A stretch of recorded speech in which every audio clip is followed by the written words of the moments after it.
Je vous invite à ouvrir votre Bible au psaume 23. Nous allons le déclarer dans un instant.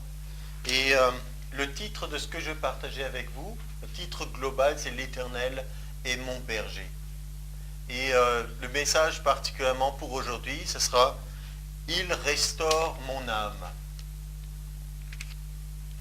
Et dernièrement, j'ai aussi eu l'occasion de faire une formation et je me suis rendu compte que dans ce qu'il projetait, chaque fois, il mettait, avant de commencer la session de formation, objectifs. Il mettait 2-3 objectifs. Voilà ce que nous voulons que vous puissiez retenir quand cette formation sera finie. Chaque fois, session par session.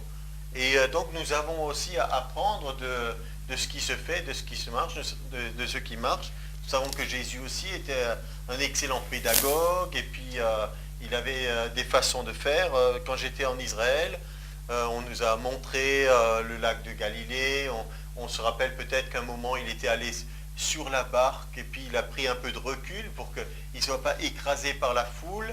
Et aussi que lorsque on parle vers l'eau, le son de la voix est répercuté et il pouvait atteindre beaucoup plus de gens. De la même façon que le sermon sur la montagne, comme on dit, la guide qui était avec nous a expliqué, elle a dit, on peut imaginer que Jésus était là, et puis comme on voit cette colline qui monte, les gens ont pu s'asseoir autour de lui comme s'ils étaient sur des gradins, et on se rappelle peut-être aussi les cirques anciens de la Grèce, et sans sonorisation, sans micro, ces gens arrivaient à communiquer, et donc nous aussi, on doit mettre vraiment au service de l'Évangile tout ce que nous pouvons, que tout ce qui est en moi serve l'Éternel, mes idées, ce que je peux entendre à droite, à gauche, ce que je peux faire.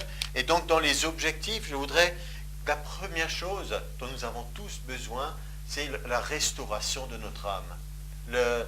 David était assis en tant que berger, il gardait ses moutons, il aimait jouer de son instrument, et puis il commence à méditer sur les moutons, sur son rôle de berger, puis il pense à Dieu, et puis il se dit, mais quel rapport? Oui, Dieu est aussi mon berger. Et de la même façon que moi, je m'occupe bien de mes moutons, lui, il veut s'occuper de moi, et puis il dit, restaure mon âme. Et il se rend compte que l'être humain passe par beaucoup de souffrances. Et les gens disent, oui, la vie est comme ça. Ce n'était pas dans le plan de Dieu, mais c'est une réalité. On passe par toutes sortes de souffrances et il y a un plan de Dieu pour la restauration, pour que notre âme puisse être restaurée. On ne parle pas maintenant de restauration dans le sens d'aller au restaurant, de manger. On parle de restauration dans l'idée que quelque chose qui est ancien, quelque chose qui est abîmé, soit remis en état, soit de nouveau, on lui donne un coup de neuf et puis on le met en état pour qu'il soit à nouveau beau. Donc, on va avoir plusieurs choses. On va voir que Dieu s'occupe de la restauration de notre âme. Vous avez quelqu'un qui s'occupe de vous, quelqu'un qui vous aide. C'est une bonne nouvelle en ce monde. On va voir que Dieu a mis des moyens dans le corps de Christ pour ça, pour la restauration de l'âme. On a déjà eu l'occasion dernièrement encore de lire Éphésiens 4 et on peut le relire. Tant que le corps de Christ ne sera pas parfait, tant que les saints n'auront pas terminé leur perfectionnement, il y aura besoin des ministères. C'est-à-dire qu'on se serve les uns les autres dans le corps et qu'on s'entraide. Il y a des ministères, on appelle les ministères des pasteurs, qui sont là spécialement pour restaurer. Tous les ministères sont importants, mais ceux-là s'occupent des âmes. Et si ceux-là ne le font pas, ou s'il y a une défaillance, qu'est-ce qui se passe? Alors il y a une multiplication de toutes sortes d'autres choses. Alors on voit des œuvres que je ne blâme pas, parce que des œuvres sont des fois suscitées parce qu'il y a un besoin, parce qu'il y a un vide. Alors il y a des gens qui se spécialisent, ils font des week-ends, des séminaires de relations d'aide, d'autres noms, parce qu'il y a un vrai besoin au niveau de l'âme. Ou alors, et là ce n'est plus forcément dans le contexte chrétien, il y a des gens qui vont alors chez les psys. On consulte beaucoup de psychologues et parce qu'ils s'occupent aussi de l'âme. Seulement certains le font sur des bases qui ne correspondent pas à la réalité telle que Dieu nous l'a décrit dans la parole de Dieu. Certains peuvent aider, certains aspects peuvent aider, et d'autres peuvent ne pas être la solution, parce qu'il y a, à la base, les fondements ne sont pas ceux de la réalité biblique que nous sommes esprit, âme et corps. Et donc, il peut y avoir des échecs. Et après, si on va encore plus loin, on peut considérer que tous les voyants, tous ces astrologues, tous ces gens qui sont là, répondent aussi à ce vide, à ce besoin que les gens ont qu'on s'occupe d'eux. Et là, effectivement, là, on bascule dans le côté occulte, ça c'est clair. Donc, il y a un besoin. Et le Seigneur a bien sûr pourvu aux besoins de son corps. Vous le croyez? Il a pourvu, il a prévu. Mais des fois, les choses, c'est pas parce que Dieu l'a prévu ou qu'il l'a voulu que tout marche bien, automatiquement, comme sur des roulettes, et que tout est en place. Il y a des appels, mais quelqu'un peut être appelé, mais s'il ne répond pas à l'appel, il y a là un don qui ne sert à rien, qui ne participe pas à l'édification du corps. Et donc, un autre objectif, on a déjà un, restauration de l'âme, de réaliser que quelqu'un s'occupe de nous, qu'il y a des moyens qui ont été donnés dans le corps. Un des objectifs, c'est aussi restaurer les ministères dans leur ensemble. À un moment donné, on avait deux titres qui étaient souvent occupés par les ministères. On avait des pasteurs et on avait des évangélistes. Après, on avait réalisé, bon, il y a quelques enseignants. Et puis, il y a eu des choses qui se sont passées dans le corps de Christ où on a dit, mais attends, pour le perfectionnement des saints, il en faut 5. Donc, alors on a restauré les apôtres, les prophètes. Et alors, bien sûr, il y a eu des faux apôtres, il y a eu des faux prophètes, mais il y a aussi des faux évangélistes, et puis il y a aussi des faux pasteurs et des faux docteurs. Chaque fois qu'il y a quelque chose que Dieu veut faire, il y a aussi la contrepartie de quelqu'un, soit qui s'autoproclame, ou quelqu'un qui est vraiment un instrument de l'ennemi, qui est aussi appelé l'ennemi de nos âmes. Et donc, un des objectifs, c'est de restaurer les ministères, et dans ce que nous allons faire, nous allons spécialement aujourd'hui regarder la fonction pastorale. En quoi le fait que l'Éternel soit mon berger et qu'il veut restaurer mon âme est en rapport avec une fonction pastorale que je précise tout de suite, ça ne veut pas dire qu'il y a seulement une personne qui porte le titre de pasteur qui va s'occuper de ça. Il ne pourrait jamais de la vie. Mais il y a beaucoup de personnes, par exemple l'apôtre Paul dit dans une de ses épîtres, il dit que les femmes qui sont âgées s'occupent aussi d'enseigner les plus jeunes au travers de leur expérience, du modèle qu'elles sont, etc.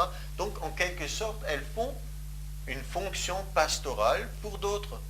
Quand on demandait à un homme de Dieu qui est très célèbre, qui s'appelle Lester Sumrall, il disait « Comment vous faites pour conseiller des femmes ?» Il disait « Jamais, je ne le fais jamais. » Parce qu'il laissait le soin justement à des femmes de conseiller d'autres femmes. Donc la fonction pastorale est indispensable pour le corps. On en a tous besoin. Chacun a besoin de son pasteur. On n'a pas seulement besoin de gens qui soient près de nous comme des amis ou des frères et sœurs. On a aussi besoin de quelqu'un qui soit comme un pasteur. Et cette notion peut être tellement absente, même dans le monde qui nous entoure, de ce besoin, puisqu'on pense maintenant que les psys répondent à tout. D'ailleurs, dès qu'il y a, par exemple, un accident particulièrement important qui s'est produit ou des choses comme ça, tout de suite à la radio, vous entendez, et il y a une cellule de crise, d'aide psychologique qui est en place. Comme si ces gens font certainement un bon boulot, mais comme si ça résolvait tout le problème. Non, il y a d'autres choses. Donc ce que je voulais dire, c'est que cette notion est des fois tellement absente que je connais un pasteur, à un moment, il était de chez nous, d'Alsace, il était allé travailler pour le ministère dans le sud de la France. Il arrive dans un endroit, et à un endroit, il dit, on lui demande quelle est son activité, il dit « Je suis pasteur ». Et les gens étaient persuadés qu'il était berger, c'est-à-dire qu'il gardait les moutons. Parce que pour eux, la terminologie de pasteur était avant tout attachée c'est quelqu'un qui s'occupe des bêtes, des ovins, des moutons. Et donc, il a dû expliquer, non, pas pasteur berger, mais berger pasteur, des êtres humains. Et donc, mais ça nous montre des fois comment on peut être décalé pour certaines choses. Alors Jésus avait dit, le royaume de Dieu est semblable à. Et ça nous montre que les choses célestes, des fois, sont tellement loin de notre conception que le Seigneur a lui-même pris plein d'exemples dans la vie courante. Et de la même façon que peut-être, même si nous ne sommes pas maintenant une société agricole, habituée à l'élevage, nous pouvons encore comprendre facilement certaines choses de ce que c'est qu'une personne qui est berger, qui prend soin d'un troupeau, des bêtes. Et donc, quand le Seigneur dit « le royaume est semblable à », il veut nous parler au travers des choses naturelles, des choses célestes. Il dit, mais si vous ne comprenez pas les choses naturelles, comment est-ce que vous allez comprendre quand je vous parlerai des choses célestes? Donc on a besoin déjà de dire, Seigneur, révèle-nous ce que nous avons besoin là de réaliser. À un moment donné, vous vous rappelez peut-être, Seigneur a aussi, il nous a dit un petit titre dans ma Bible, Jésus se lamente sur Jérusalem, c'est dans Matthieu 23, 37, vous pourrez le lire à l'occasion, et dit, mais combien de fois j'ai voulu rassembler tous ces gens comme une poule rassemble ses petits sous ses ailes, et vous ne l'avez pas voulu.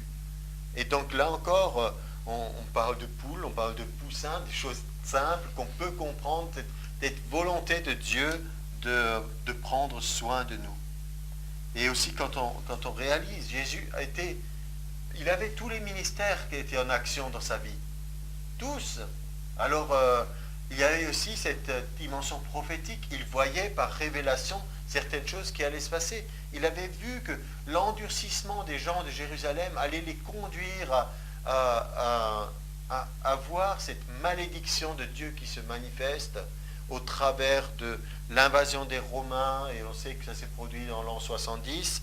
Et donc, il voyait cette souffrance de tous ces gens et tout ce qui allait arriver. Il dit, combien j'aurais voulu vous épargner ça? Combien j'aurais voulu vous protéger de tout ça? Et là encore, pour nos âmes, un jour j'avais lu ce petit slogan que j'avais trouvé, et il nous était dit, ce que tu as refusé d'apprendre dans le calme, la vie te l'apprendra dans les larmes. Donc méditez ça. C'est la sagesse de la parole de Dieu qui nous dit, Dieu est là pour nous conseiller, pour nous parler, pour nous conduire, comme un berger voudrait conduire ses moutons. Mais si certains n'écoutent pas, ils vont se rendre compte que la leçon de la vie sera là quand même. Parce qu'ils vont affronter certaines situations, ils n'auront pas pris le temps de se préparer, ils n'auront pas écouté les conseils qu'il fallait écouter, et ils ne sauront pas comment s'en sortir sans mal. Mais même lorsqu'on a souffert, même lorsqu'on a été meurtri par la vie, on peut néanmoins à nouveau bénéficier de la grâce de Dieu, être restauré dans notre âme. C'est pourquoi nous lisons ensemble le psaume 23. L'Éternel est mon berger. On peut le lire tous ensemble au même moment si vous voulez. Donc l'Éternel est mon berger, je ne manquerai de rien. Il me fait reposer dans de verts pâturages, il me dirige près des eaux paisibles, il restaure mon âme. Il me conduit dans les sentiers de la justice à cause de son nom. Quand je marche dans la vallée de l'ombre de la mort, je ne crains aucun mal car tu es avec moi. Ta houlette et ton bâton me rassurent. Tu dresses devant moi une table en face de mes adversaires. Tu oins d'huile ma tête et ma coupe déborde. Oui, le bonheur et la grâce m'accompagneront tous les jours de ma vie. Et j'habiterai dans la maison de l'Éternel jusqu'à la fin de mes jours. Amen. Voilà une bonne déclaration.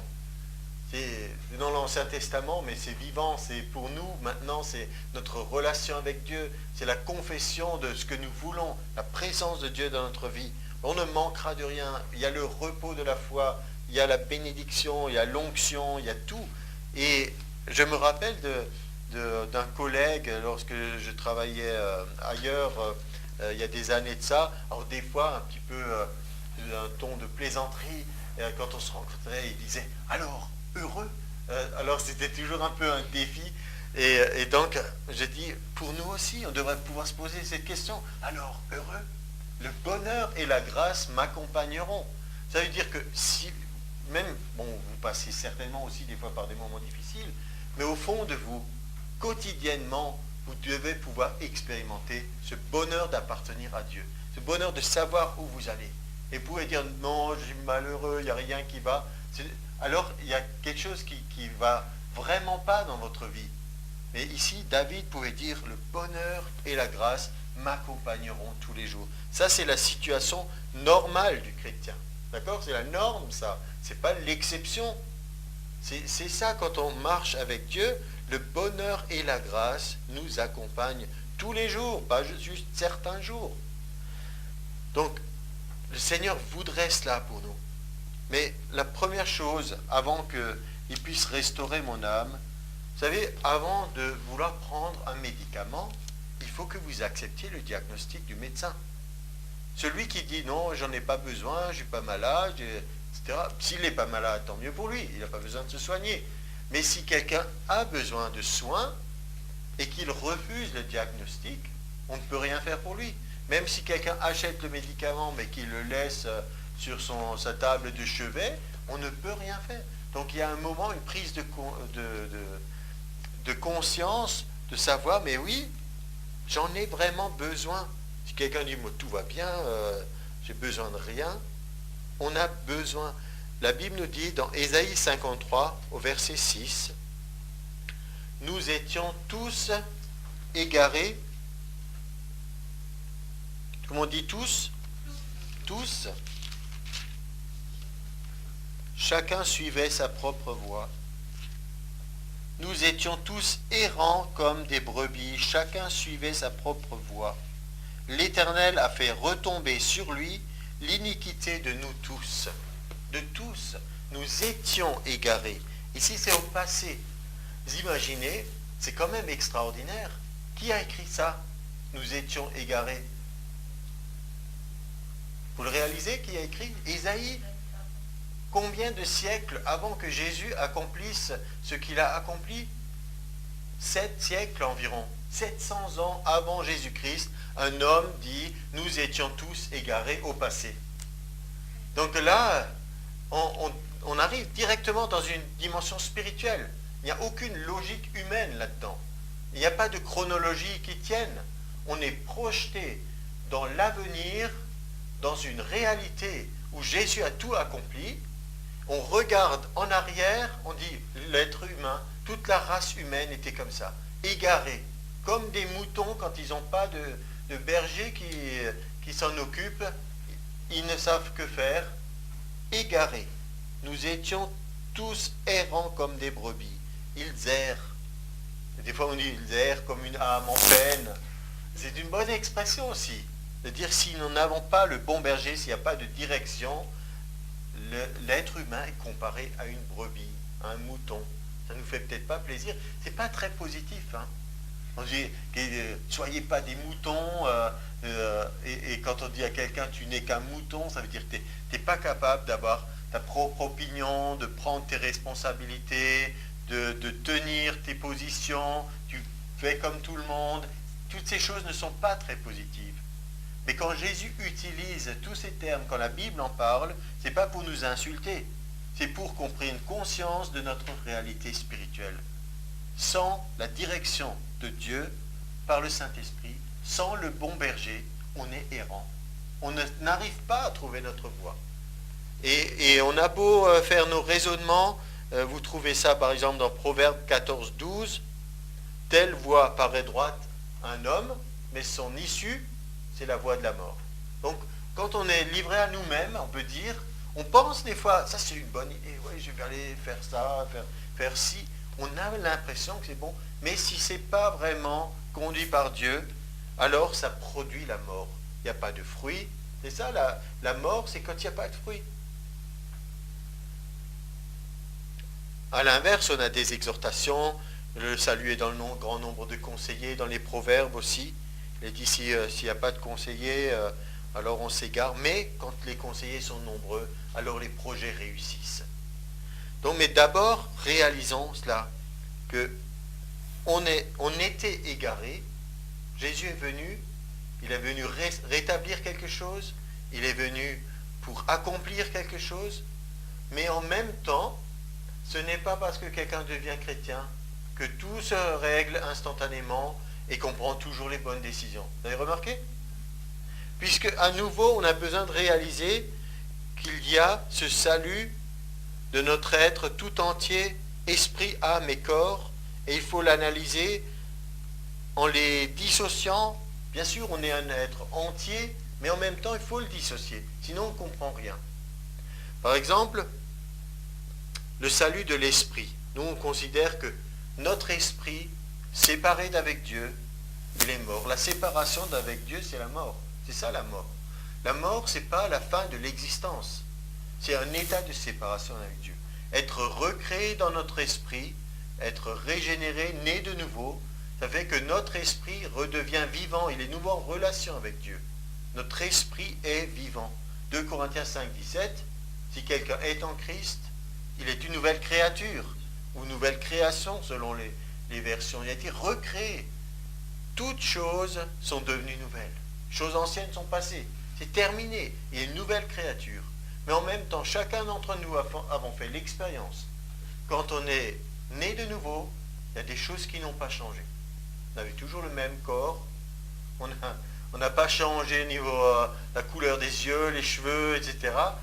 Parce que la Bible dit toutes choses sont devenues nouvelles. Donc il y a des choses qui n'ont pas changé. Le corps n'a pas été transformé. Dans notre âme, on peut avoir gardé des vieilles habitudes, des fois des mauvaises habitudes. Et donc, on se rend compte que malgré le fait qu'on soit un, malgré le fait qu'on soit en 3 parties, il n'y a qu'une partie qui a été transformée à ce moment-là. La deuxième partie, parce que je le prends dans cet ordre, c'est au niveau de l'âme. La Bible nous dit, dans Jacques, par exemple, que nous pouvons, Jacques chapitre 1, verset 21, rejetant toute souillure et tout débordement de méchanceté, recevez avec douceur la parole qui a été plantée en vous et qui peut sauver vos âmes. Donc il écrit à des chrétiens, vous avez besoin que votre âme soit sauvée.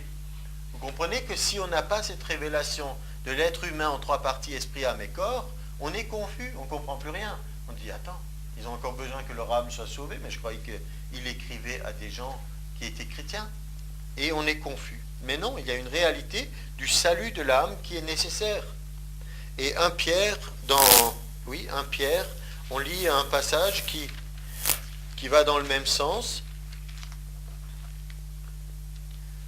Au verset 6, il nous est dit, pour un peu de temps, il faut qu'il y ait diverses épreuves.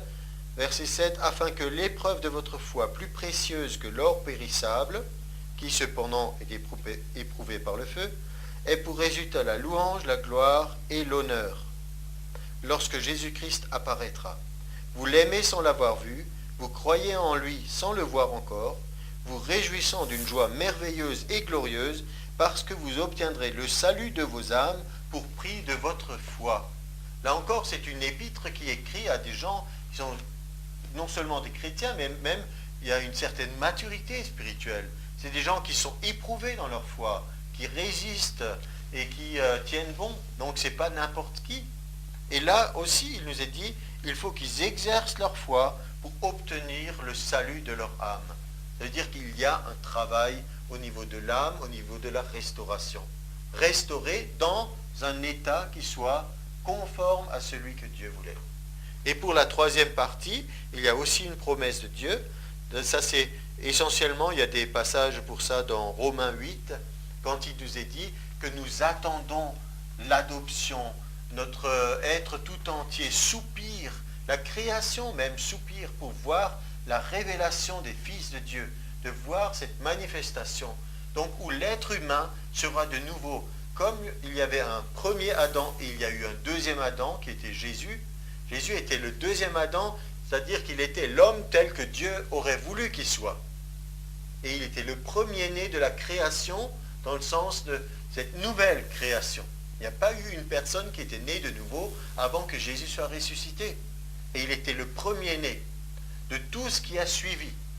Mais ce premier Adam dont nous avons parlé pendant la Sainte Seine, de ce deuxième Adam, cette vie de résurrection de Jésus, était le premier de tous ceux qui allaient suivre, où on voit qu'il y a un corps de résurrection qui est glorieux, qui passe les murs, qui vit des choses extraordinaires, d'ascension, de transport, où certains ont pu toucher déjà ces choses. Comment Dieu a-t-il fait pour transporter Philippe, l'évangéliste, d'un endroit à l'autre, sur des dizaines de kilomètres en un instant? Et ces choses sont des choses qui dépassent notre entendement, mais qui sont des réalités spirituelles. Et pour ça que l'apôtre Paul écrit dans Romains 8 et dit les légères souffrances du temps présent, et pourtant on sait qu'il avait beaucoup de souffrances, mais il considère que c'est peu, c'est presque rien comparé à la gloire à venir. Et donc nous sommes ici dans une phase où nous laissons Dieu restaurer notre âme. Parce que si notre âme n'est pas restaurée, n'est pas sauvée, nous ne pouvons pas laisser Dieu agir. Nous avons lu dans Jacques à l'instant, c'est par le fait de recevoir avec douceur la parole de Dieu plantée en nous que ce salut de l'âme va se manifester. Si vous donnez des conseils à quelqu'un, mais qui ne reçoit pas les conseils, ça ne va pas lui faire du bien. Les parents font cette expérience.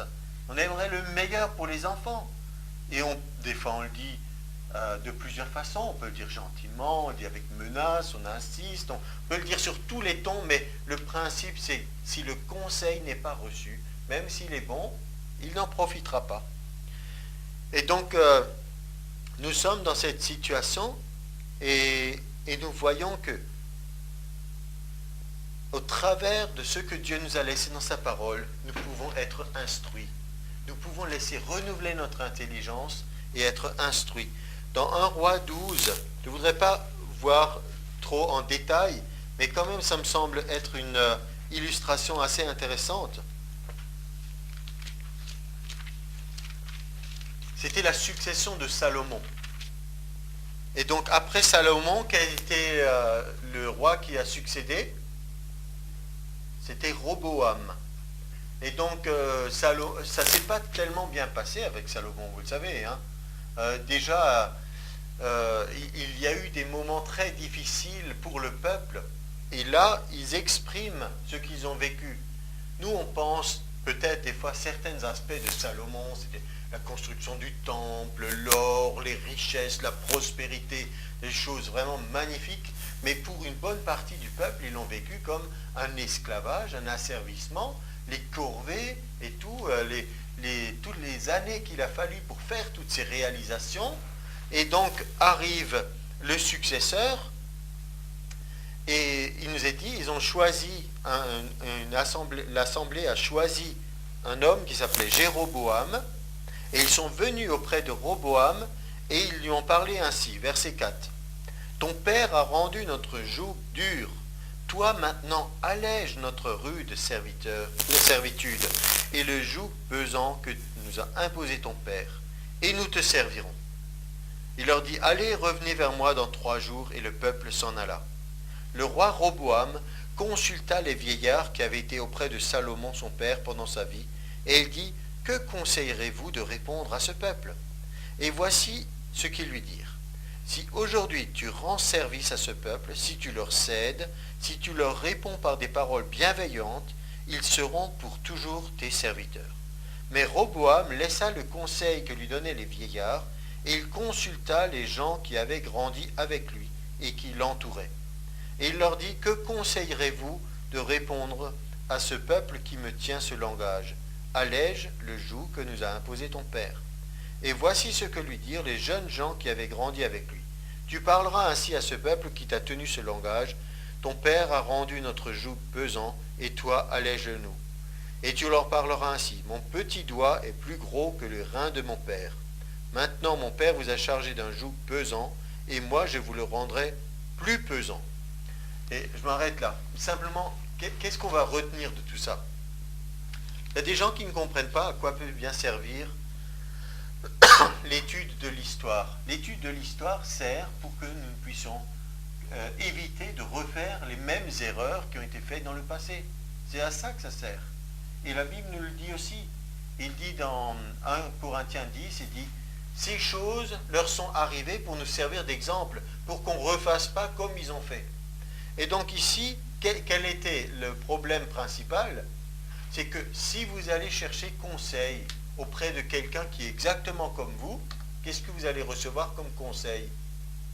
Il va juste dire, je suis d'accord avec toi. Mais ça, vous le saviez déjà avant. Donc, en fait, vous êtes en train de vous tromper vous-même. C'est ainsi que, des fois, on a lu des histoires, des belles histoires charismatiques de hommes et femmes, mari et femme, qui prient ensemble et puis ils ont la même conviction. Oui, parce que ils écoutent les mêmes choses, ils pensent les mêmes choses, et quand ils se concertent pour avoir un avis, ils s'entendent eux-mêmes. Donc des fois, ça tourne en vase clos, et ce n'est pas une révélation, ce n'est même pas une direction divine. Comprenez ce que je veux dire? Nous avons besoin de recevoir le conseil de quelque part de l'extérieur. Et de l'extérieur, là, je pèse mes mots, parce que Dieu est à l'intérieur de nous, mais quelque part, il est aussi extérieur à nous parce que différent. Quand il dit « mes pensées ne sont pas vos pensées », ça veut dire qu'il y a quand même quelque part une différence des fois dans ce que Dieu pense et ce que nous pensons, et devons aligner nos pensées sur lui. Et le fait de simplement prendre conseil auprès des jeunes gens qui ont été élevés avec lui, ce n'était pas valable. Les gens, en l'occurrence, là, les vieillards, avaient plus de sagesse, plus d'expérience, et étaient capables de discerner ce qui aurait été bien de faire. Mais il n'a pas voulu écouter. Donc vous voyez, même au travers d'une histoire comme ça, vieille de milliers d'années, nous avons quelque chose qui est valable pour nous aujourd'hui. On devrait dire partout, dans les gens qui veulent conseiller les autres. Mais qui joue ce rôle? C'est là que nous avons besoin de réaliser que Jésus est le bon berger. Il est le bon berger. Il se définit lui-même et dit, venez à moi, Matthieu 11, 28, vous qui êtes fatigués, chargés. Je vais prendre soin de vous. 1 Pierre 5 le reprend. Déchargez-vous de vos soucis. Il prendra lui-même soin de vous. Lui-même. Donc, pour nous, ça doit être une réalité. On a des types de Christ dans la Bible, comme par exemple Joseph. Joseph avait dit à ses frères, quand leur père était décédé, ils ont commencé à avoir peur, ils se sont dit, maintenant, bon, Joseph, peut-être, il s'est calmé, il a attendu, il ne voulait pas faire de la peine à notre père, il a attendu pour la vengeance, hein, on a cette expression, la vengeance c'est un plat qui se mange froid, donc on attend longtemps pour la vengeance, et puis maintenant, certainement, maintenant il va se venger. Donc ils ont même menti, ils ont inventé une histoire, si vous vous rappelez, ils ont dit, oui, ton père avait dit, avant qu'il meure encore, surtout, sois compatissant, bienveillant avec tes frères. Et Joseph réalisait ce qui se passait, mais il a dit, je prendrai soin de vous. Je vais prendre soin de vous. Il a pris cette fonction pastorale, cette fonction paternelle, où il est vraiment devenu une identification d'un type de Christ. Puisqu'il a été lui-même aussi, vous le savez, trahi par ses frères, vendu. Tout ça, c'était pour nous montrer encore des choses qui vont se passer. Moïse était un type de Christ. Là, c'était dans le sens, je vais les conduire hors de l'esclavage. Et donc, rappelez-vous pour Moïse, à un moment, son beau-père est venu et a dit, mais qu'est-ce que tu fais là? Tu te fatigues, tu vas fatiguer ce peuple. Tu ne peux pas y suffire seul. Et donc, nous pourrions dire maintenant, mais Jésus est capable, il peut s'occuper de chacun de nous. Il peut y suffire seul. Et ça, c'est une réalité. D'accord? Mais nous avons vu aussi qu'il y a des personnes, comme dans 1 Corinthiens, certains disaient, moi je suis de Paul, l'autre disait, moi je suis d'Apollos. Et puis il y avait les super spirituels, ils disaient, moi je suis de Christ. Moi j'ai besoin de personne, je ne suis pas parti d'un clan ou d'un club, moi je suis directement en relation avec Dieu, ce qui est vrai, mais le problème c'est qu'il y a des gens qui veulent être tellement individualistes, ils pensent qu'ils dépendent directement de Dieu seul et directement entendent des paroles de lui, mais des fois c'est des choses qui ne tiennent pas debout, alors il y a quelque chose qui ne va pas. Ce n'est pas normal que Dieu dise des choses incohérentes. Kenneth Hagin racontait dans un des livres, il disait un jour il y avait un pasteur qui devait être remplacé dans une église, et donc il y a eu un certain nombre de candidats. Et donc il y avait là, dans une réunion de prière, il y avait un homme qui était un peu simplet. Et il a dit, j'ai une requête de prière pour Dieu. Alors, les gens disent, mais qu'est-ce que tu racontes là, une requête de prière? On ne prie pas pour Dieu, Dieu n'en a pas besoin. Il a dit, mais si, il a dit, nous avons besoin d'un pasteur, et il y a là je ne sais combien de personnes, et chacun dit qu'il a été conduit directement par Dieu pour être le futur pasteur. Il a dit, Dieu doit être confus, et il y a quelque chose qui ne va pas, il faut prier pour lui. Et donc, à travers de cet homme simplet, finalement, apparaît quelque chose qui est dramatique. Chacun dit, j'ai reçu d'eux, j'ai entendu que, etc. Si on appliquait les principes de la parole de Dieu, d'être ensemble en église, quelle que soit la forme de l'église, un petit groupe dans une maison peut être une église, ou quelques personnes rassemblées, ça peut être une église, mais où on se soumet les uns aux autres, on ose aussi exprimer les dons pour dire, je suis d'accord pour être jugé par vous. Jugé pas dans le sens d'être condamné ou banni ou chassé, mais juger, dire, est-ce que ça tient la route, ce qu'on est en train de croire ou de dire ou de faire, et on pourrait ainsi éviter beaucoup de choses. Donc Jésus est le bon berger, il pourrait lui-même bien sûr, et il est capable, mais on voit aussi que de la même façon que Moïse était un type de Christ, qui a eu une délégation, il y a eu des chefs de 1000, de 100, de 10, Jésus a aussi dans son corps établi ce qu'on appelle des sous-bergers. Il est le bon berger, et en dessous de lui, il y a des sous-bergers. Et nous avons besoin de nous soumettre les uns aux autres, mais il a donné alors cette capacité à certaines personnes de conduire le troupeau vers les pâturages, parce que l'herbe est toujours plus verte ailleurs, mais il y a une capacité reçue de Dieu pour se dire, ça c'est de la bonne nourriture. Après, quand les gens grandissent, quand ils en ont assez d'être considérés comme des moutons, ils ont du discernement, ils savent quoi manger, et ils peuvent éviter certaines choses. Mais sinon, on se rend compte que certaines personnes sont quand même une proie facile pour celui qui est comme un lion rugissant ou comme un loup qui cherche à dévorer celui qui est sur les côtés ou qui traîne derrière. Donc, autant par les choses que nous avons déjà déclarées sur l'autorité du croyant, nous voulons rétablir Jésus comme chef de l'Église, mais aussi dans la structure de l'Église, de vraiment reconnaître les dons qui sont en chacun, y compris les dons de toutes ces fonctions pastorales. Et de la même façon que lorsque l'Esprit avait été répandu sur les anciens du peuple d'Israël, il y en avait deux, vous le savez, ils n'étaient pas venus à la convocation, mais l'Esprit est quand même descendu sur eux.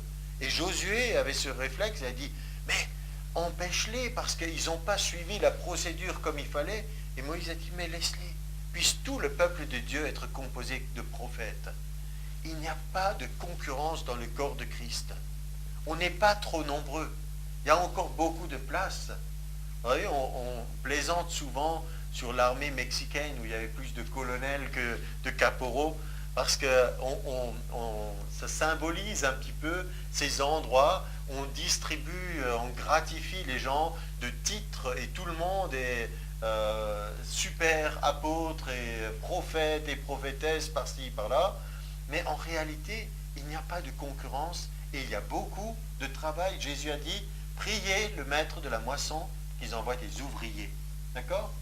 Donc il y a encore de la place pour que se lèvent des apôtres, prophètes, évangélistes, pasteurs, docteurs. Et ce soir, on est vraiment sur cette direction que la fonction pastorale, les personnes qui s'occupent des âmes, qui savent aider d'autres pour que leur âme soit restaurée, pour que cette fonction soit à nouveau honorée dans le corps. Et rappelez-vous que ce ne sont pas des gens qui s'installent eux-mêmes. Jésus a dit dans Jean 15, il a dit, je vous ai choisi, je suis celui qui choisit, je suis celui qui établit. Nous, des fois dans le ministère avec d'autres personnes, on dit, c'est déjà assez difficile d'exercer le ministère en étant appelé, qu'on ne va pas s'engager dans le ministère sans être appelé. C'est une catastrophe, quelqu'un qui n'est pas appelé et qui essaye de faire l'œuvre de Dieu. Il ne peut faire que des dégâts. Et ce n'est pas parce qu'on est appelé qu'on est parfait, puisqu'il y a l'appel, mais avant qu'il y ait l'envoi, il y a la formation. Et même quand on est envoyé, on est toujours, toute sa vie, on est en formation. On est encore à l'école et on apprend encore. Donc ce n'est pas qu'on est maintenant super spirituel ou au-dessus des autres. Ce n'est pas la fonction pastorale. Et Jésus a donc appelé, il a choisi, et quand quelqu'un fait quelque chose qu'il ne fallait pas, Jean 21 nous montre que là encore, il restaure non seulement l'âme, mais il restaure même quelqu'un dans sa fonction. Il a dit à Pierre, m'aimes-tu? Il a dit oui. Il a dit, alors fais ce que je t'ai demandé. Paie mes brebis. Occupe-toi d'elles. Paie mes agneaux. Paie mes brebis. 3 fois, il lui a dit. Il faut le rappeler, 3 reniements. Mais 3 fois, je te le répète, pour que tu saches que je te refais confiance. Je redonne de nouveau cette mission, cette vocation.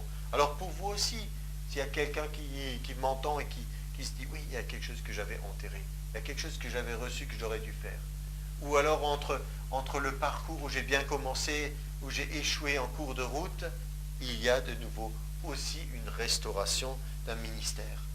Et 1 Pierre 2, 25 dit, vous êtes retournés vers le berger de vos âmes. Le berger, le gardien de vos âmes. Pas seulement peut-être quelqu'un qui était rétrograde, qui s'est éloigné de Dieu, qui revient vers lui. Mais des fois aussi des gens qui s'éloignent de l'Église et qui retournent vers celui ou celle auprès de qui ils vont recevoir la direction, l'instruction, ils vont recevoir cette restauration. Et ce berger, ce pasteur, il faut que ce soit un homme selon le cœur de Dieu. Nous voyons que des fois les gens choisissent, il y a des églises où on croit être bien en étant démocratique, on vote qui va être le prochain pasteur ou des choses comme ça. Nous croyons que ce n'est pas juste devant Dieu. Ce n'est pas comme ça que ça doit se passer. Dans l'histoire d'Israël, on a dit qu'on ne veut pas refaire les mêmes bêtises et les mêmes erreurs qu'ils ont fait. On a un moment, ils ont choisi Saül. Ils voulaient absolument un roi. On leur a montré, regardez, Saül, ça c'est vraiment un gaillard. Une tête de plus que tous les autres, il est magnifique. Et si vous vous rappelez bien, il y a des petits détails dans la Bible. Il nous est dit quand Saül a été oint, qu'est-ce qu'on a pris pour l'oindre? Le prophète Samuel a pris une fiole. Il a pris une fiole. Mais lorsque Saül a chuté et que Dieu parle au prophète Samuel, dit, ça suffit, tu as assez pleuré sur Saül, on ne s'occupe plus de lui maintenant, j'ai trouvé un autre homme. Un homme selon mon cœur. C'était David. Et quand David a été oint, cette fois-ci, on a pris une corne. On l'a oint avec une corne. Et on peut dire, l'un, c'est un instrument fait de main d'homme. L'autre, c'est une corne d'un animal, la création de Dieu. Il y a une nuance entre les deux. Un, c'est le choix de Dieu. L'autre, c'est le choix des hommes. Et ici aussi, nous avons des hommes qui, vous savez, à force d'études, etc., et d'éloquence, et d'apprendre plein de choses, vous pouvez peut-être être dans une fonction pastorale, et les gens peuvent penser qu'il fait assez bien son job. Mais au fond, il n'y a pas d'appel, il n'y a pas le côté surnaturel de la fonction, et il n'y a pas le choix de Dieu. Donc c'est quand même très très important. Il faut que ce soit un homme ou une femme selon le cœur de Dieu. Il aura un cœur de berger. Il va avoir de la compassion, comme Jésus est ému de compassion pour la foule parce qu'il les voit comme, il nous est dit, des brebis qui n'ont pas de berger. Matthieu 9, 37. Il les voit comme ça. Qu'est-ce qu'il fait cet homme selon le cœur de Dieu? Il est prêt à laisser 99 qui vont bien et il cherche la 100e. Il s'occupe de celle qui souffre et qui est quelque part égarée, qu'il faut ramener. Donc, ce n'est pas un mercenaire. Si le loup vient, si les difficultés viennent, il ne laisse pas tomber. Il se bat, il reste fidèle parce qu'il sait qu'il est appelé. Il sait où est sa place. Et il sait ce qui arrivera au troupeau si lui, il s'en va. Donc, il n'abandonne pas. J'aime bien aussi l'histoire d'un homme qui voulait commencer une église quelque part. Donc, il arrive dans l'endroit et puis il veut établir une œuvre nouvelle. Et puis, des gens religieux viennent et l'interpellent. Et il dit, mais qu'est-ce que vous faites là? Il dit, ben voilà, ce que je fais, je commence une œuvre nouvelle. Et donc, on lui dit, mais au nom de qui vous faites cela? Alors, il répond, il dit, je le fais au nom de Jésus. Il dit, Oui, mais vous ne comprenez pas. Et au nom de quel homme vous faites cela? Alors, il dit, je le fais au nom de Jésus. Jésus était un homme. Alors, vous ne comprenez pas. Nous voulons dire, au nom de quel homme qui est vivant vous faites cela? Mais je le fais au nom de Jésus, et Jésus est vivant. C'est vous qui ne comprenez pas.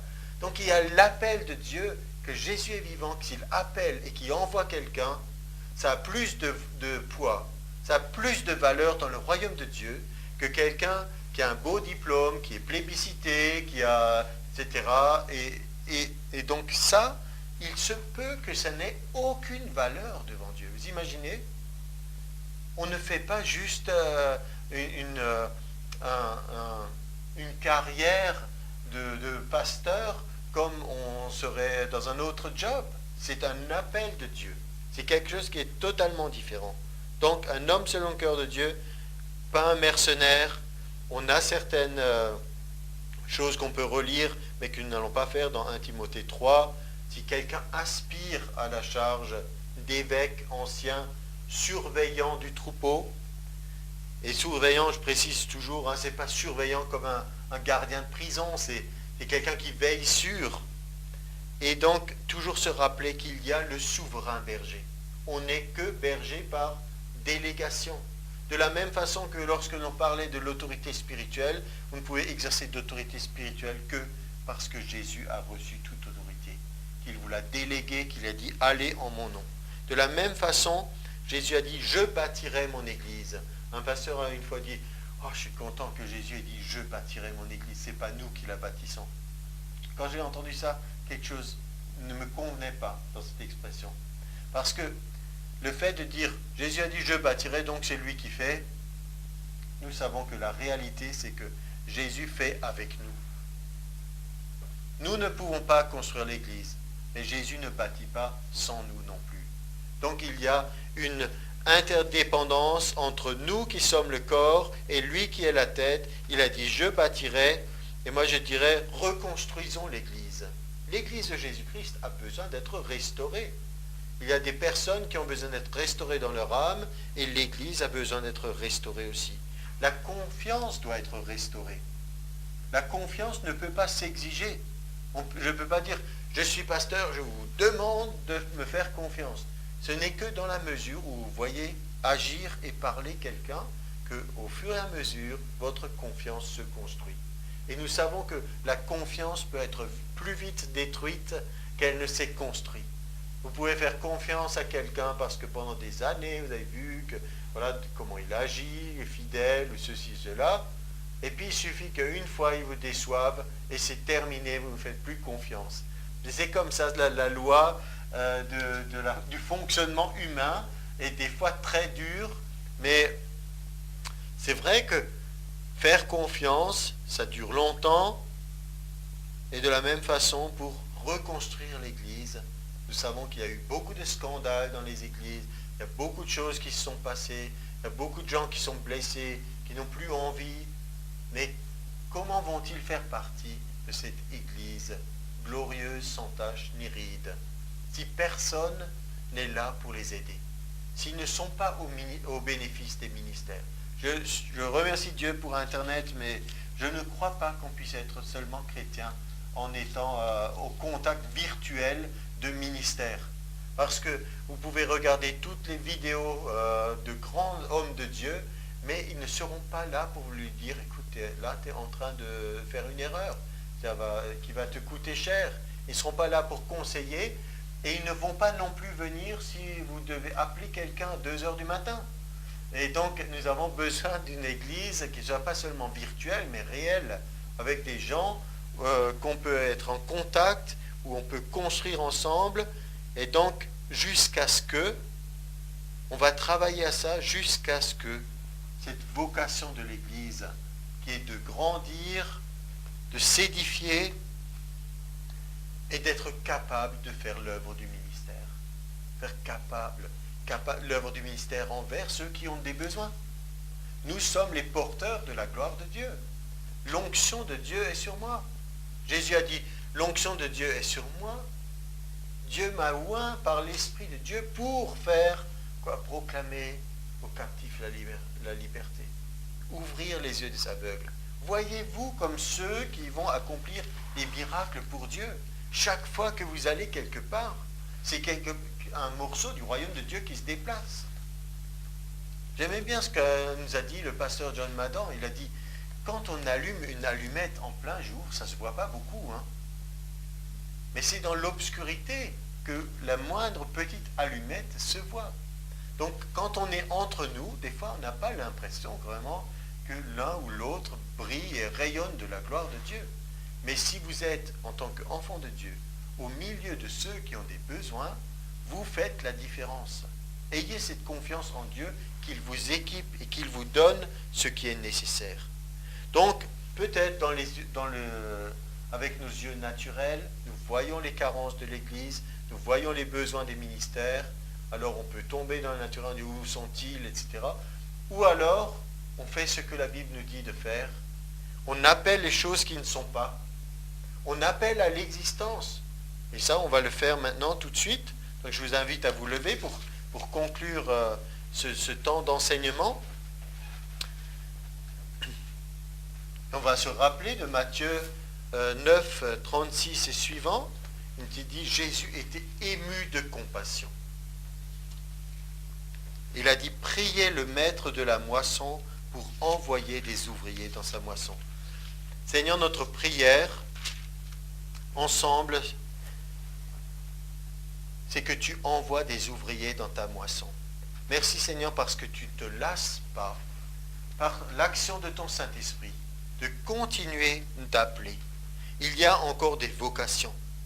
Nous ne disons pas où sont les pasteurs, nous disons merci Seigneur parce que tu pourvois aux besoins de ton Église. Nous disons merci Seigneur pour les apôtres, pour les prophètes, pour les évangélistes, pour les pasteurs, pour les docteurs.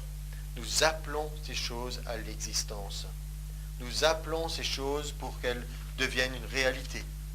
Nous appelons aussi ces personnes, hommes ou femmes, à se laisser maintenant modeler par toi, se laisser former par toi, se laisser transformer de gloire en gloire par l'Esprit du Seigneur, recevoir le caractère de Jésus, pour que tu puisses bâtir ton Église. Tu as dit, je bâtirai mon Église et les portes du séjour des morts ne prévaudront point contre elle. Amen.